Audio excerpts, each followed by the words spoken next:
History ang nagawa ni Teddy Ravenna sa EuroLeague. Sobrang tuwa ang mga EuroLeague fans at mga teammates nito. Yan ang ating mga pag-uusapan para sa video natin na ito.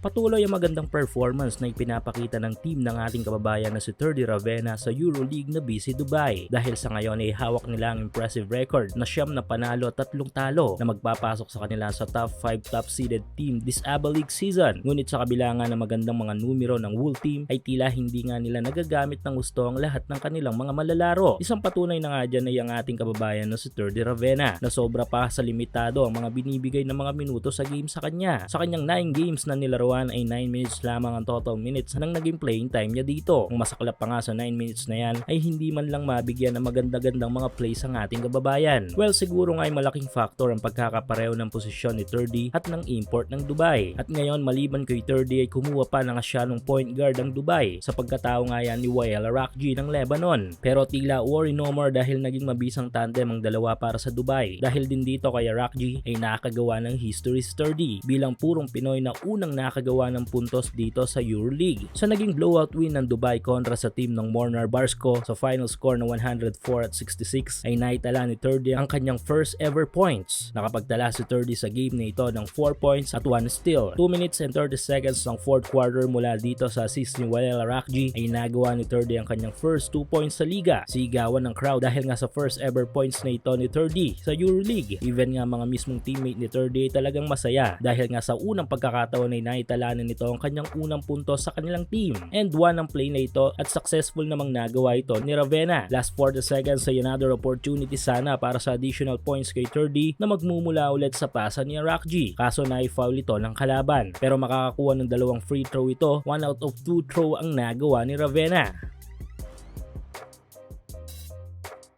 Sa huli ay naging masaya ang buong Dubai team at ang ating kababayan dahil nga sa another milestone ang nagawa nito para sa kanyang basketball career.